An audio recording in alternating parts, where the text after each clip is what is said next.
दोस्तों, ब्रह्मांड में है नीला बिंदु मात्र एक ऐसी जगह है जहां पर एक इंटेलिजेंट सभ्यता रहती है, जिसके खोजी दिमाग ने पूरे सोलर सिस्टम को एक्सप्लोर कर लिया है और हम इंसान पृथ्वी से निकलकर चंद्रमा तक कदम रख चुके हैं। अभी आप जो ये फुटेज देख पा रहे हैं, ये तस्वीर पृथ्वी की रियल पिक्चर है जिसको चंद्रमा से कैप्चर किया गया था और यही हमारा इस ब्रह्मांड में बसेरा है। सौरमंडल में वैसे तो 8 ग्रह मौजूद हैं, जिनमें से 4 तो चट्टानी ग्रह हैं, बुध, शुक्र, पृथ्वी और मंगल, और 4 गैसीय ग्रह जुपिटर, सैटर्न, यूरेनस और नेपच्यून। गैसीय ग्रहों में ज्यादातर वहां पर जीवन की पॉसिबिलिटी बिल्कुल भी नहीं है, लेकिन इनके चांद पर हालात काफी हद तक ठीक हैं। कभी आपके मन में भी यह ख्याल आया होगा कि हमारी पृथ्वी की जमीन है क्या? उस तरह की जमीन भी सौरमंडल के दूसरे ग्रह पर मौजूद है। आज हम आपको सौरमंडल के हर एक ग्रह की जमीन दिखाएंगे, जहां पर हम आपको कुछ ग्रहों की जमीन की रियल फुटेज दिखाएंगे जो कि वहां पर अंतरिक्ष अभियानों द्वारा ली गई थी, और कुछ कि हम आपको एनिमेटेड तस्वीर दिखाएंगे ताकि आपको समझ में आ सके। तो आप देख रहे हैं फ्यूचर साइंस यूट्यूब चैनल। सबसे पहले हम बात करते हैं सूरज के बिल्कुल नजदीक बुध ग्रह की। बुध ग्रह बिल्कुल सूखा और वीरान ग्रह है, जिसके पास अपना बिल्कुल भी एटमॉस्फेयर नहीं है। इन एनिमेटेड तस्वीरों में आप देख सकते हैं बुध ग्रह की जमीन समतल नहीं है, बल्कि हमारे चांद की तरह उबड़ खाबड़ है। इस ग्रह की सतह पर कहीं कहीं बड़े बड़े विशाल क्रेटर यानी गड्ढे हैं। कुछ गड्ढे तो बहुत बड़े जो सैकड़ों किलोमीटर तक लंबे और 3 किलोमीटर तक गहरे हैं। इन गड्ढों के बनने के पीछे का कारण वैज्ञानिक क्षुद्र ग्रह और धूमकेतुओं की बुध ग्रह से टक्कर मानते हैं, जिस कारण ये विशाल गड्ढे बने हैं। वैज्ञानिक ऐसा मानते हैं कि मरकरी की सतह पृथ्वी के चंद्रमा की सतह से काफी मिलती जुलती है। इसकी सतह देखने पर चंद्रमा जैसी लगती है। बुध ग्रह की जमीन पर सबसे पहला बड़ा गड्ढा जो आकार में लगभग 1550 किलोमीटर व्यास का है, इसका पता 1974 में मैरिनर 10 मिशन द्वारा लगाया गया था। दोस्तों, बुध ग्रह के वायुमंडल के अंदर मौसम नहीं पाए जाते, यानी हमारी पृथ्वी की तरह बुध ग्रह पर मौसम परिवर्तन नहीं होते। बुध ग्रह की सतह पर हम उतर नहीं सकते हैं, क्योंकि यहाँ दिन के तापमान का समय 450 डिग्री तक पहुंच जाता है, जबकि रात में तापमान बहुत ज्यादा गिर जाता है। रात में बुध ग्रह का तापमान -176 डिग्री सेंटीग्रेड तक पहुंच जाता है। इस तापमान में इंसान जिंदा नहीं रह सकता। अभी तक बुध ग्रह पर 2 अंतरिक्षयान भेजे जा चुके हैं, मैरिनर 10 और मैसेंजर। अब आ जाते हैं सूर्य के दूसरे नंबर के ग्रह शुक्र पर। शुक्र ग्रह को सौरमंडल का सबसे गर्म प्लेनेट माना जाता है। जी हाँ, सबसे गर्म प्लेनेट।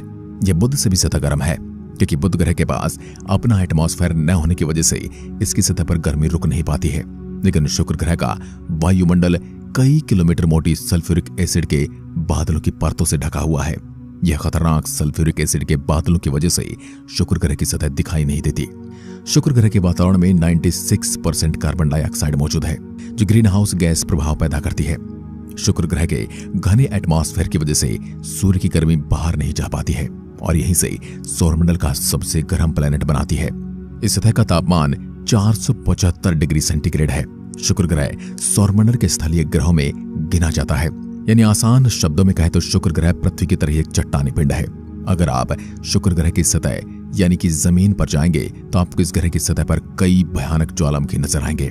शुक्र ग्रह की सतह ज्वालामुखी से निकलने वाले लावे और चट्टानों के सूखे टुकड़ों से मिलकर बनी हुई है, और वैज्ञानिकों के अनुसार शुक्र ग्रह 100 किलोमीटर के दायरे में करीब 150 से ज्यादा ज्वालामुखी पाए जाते हैं।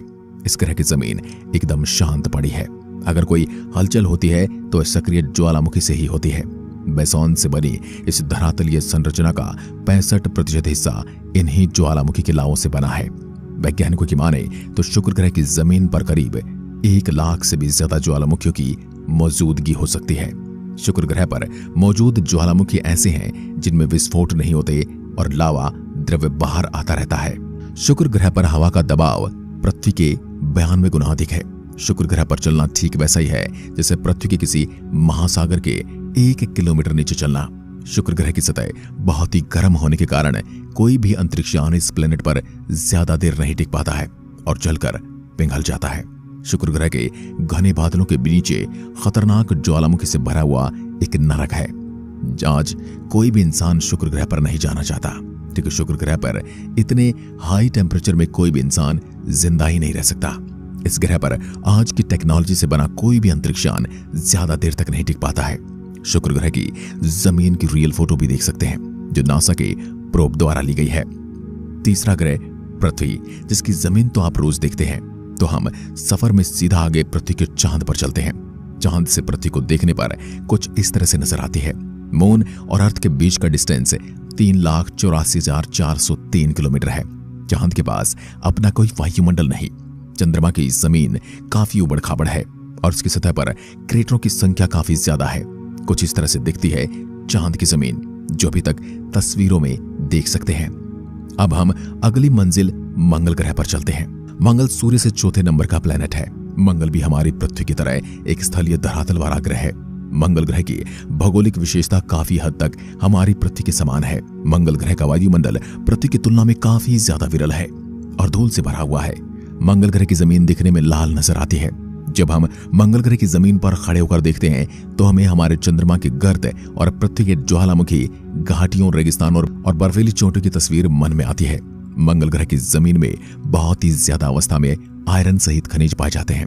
सतह पर पाए जाने वाले धूल और पत्थरों में भी आयरन बहुत ज्यादा मात्रा में मौजूद है। आयरन के खनिजों का ऑक्सीकरण हो जाने की वजह से मंगल ग्रह की मिट्टी लाल है, जिसे सामान्यतः हेमेटाइट या जंग के रूप में जाना जाता है।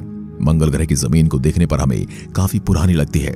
साथ ही मंगल ग्रह की जमीन काफी क्रेटर यानी पानी के गड्ढों से भरी पड़ी है। मंगल ग्रह के 65% हिस्से में पिंडों के टक्कर देखे जा सकते हैं।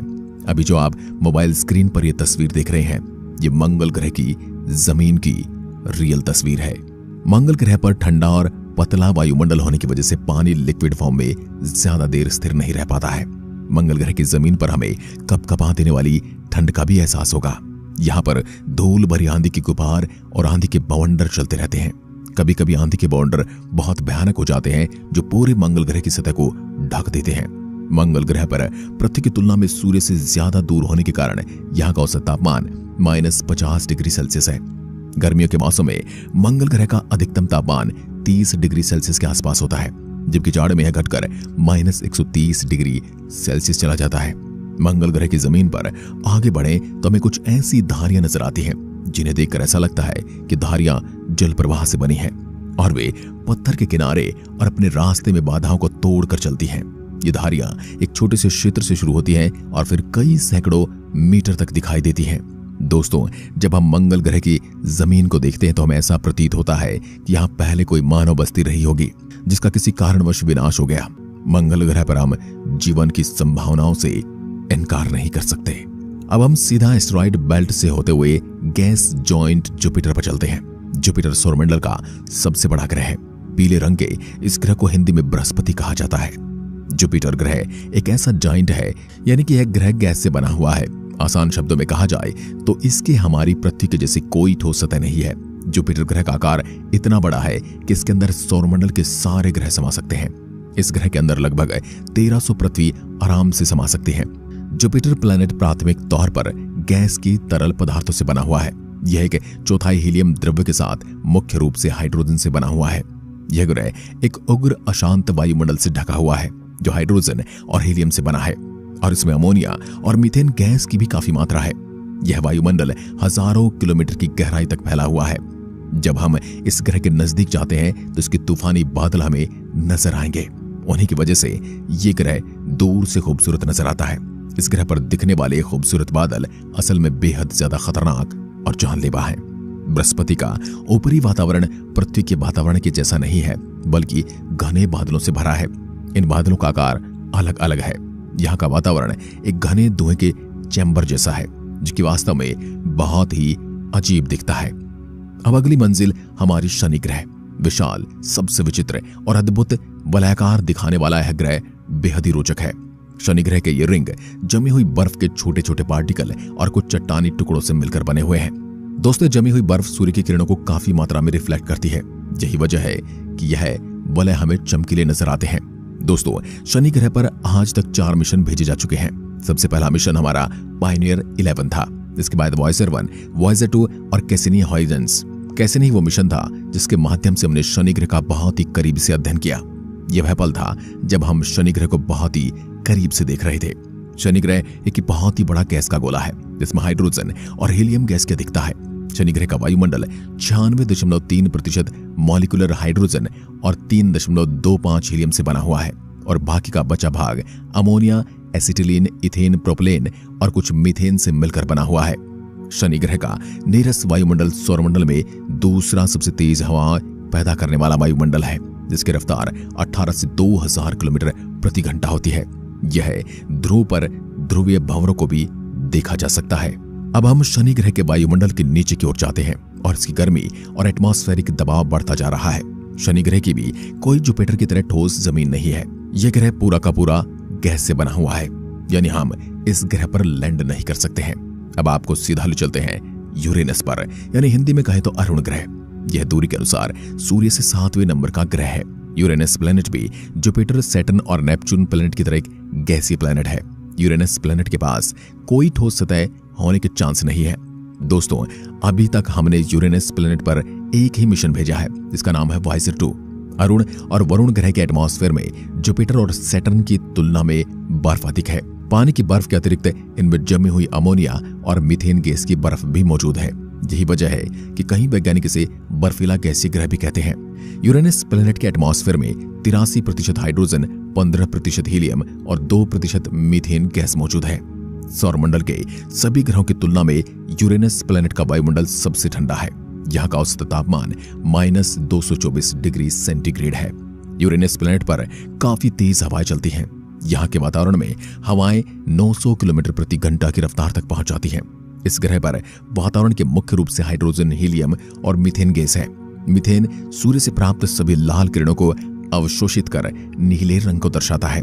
इसी वजह से यह ग्रह खूबसूरत नीले रंग का दिखाई देता है। अब हमारी अगली डेस्टिनेशन सौरमंडल का सबसे अंतिम ग्रह नेपच्यून ग्रह है। दोस्तों, अन्य गैसीय प्लैनेट की तरह नेपच्यून प्लैनेट के छल्ले बोले तो रिंग है। अब तक नेपच्यून प्लैनेट के 5 छल्लों की खोज की जा चुकी है। नेपच्यून के छल्ले शनि ग्रह की तरह चमकदार नहीं है, ये बहुत ही पतले और धुंधले हैं। अब तक हमने नेपच्यून प्लैनेट पर एक ही मिशन भेजा, जिसका नाम है वॉयेजर 2। नेपच्यून का वायुमंडल 74% हाइड्रोजन, 25% हीलियम और लगभग 1% मीथेन से मिलकर बना है। नेपच्यून गैसों से बना एक विशाल ग्रह है। इसके एटमॉस्फेयर में बर्फीले बादल और सौरमंडल में दर्ज सबसे तेज हवाएं भी हैं। वायुमंडल के चरम सीमाओं में बर्फीले मीथेन और मामूली गैसों के कण नेपच्यून को अपने गहरे नीले रंग का रंग देती हैं। नेपच्यून प्लैनेट की सतह का औसत तापमान -214 डिग्री सेल्सियस है। वरुण ग्रह की बनावट काफी हद तक अरुण ग्रह के समान है। अरुण और वरुण के 66% एटमॉस्फेयर में बृहस्पति और शनि की तुलना में बर्फ की अधिकता है। पानी की बर्फ के अतिरिक्त इनमें जमी हुई अमोनिया और मीथेन गैस की बर्फ भी मौजूद है। इसलिए कभी कभी खगोल शास्त्री इन दोनों को बर्फीले गैस दानव नाम की श्रेणी में भी रखते हैं। अब हम हमारी यात्रा को यहीं खत्म करते हैं। प्लूटो पर हम किसी अन्य वीडियो में जाएंगे। तो कैसी लगी हमारे सौरमंडल की यात्रा? अगर वीडियो अच्छा लगा है तो इसे लाइक जरूर कर देना। वीडियो को पूरा देखने के लिए आपका बहुत बहुत धन्यवाद।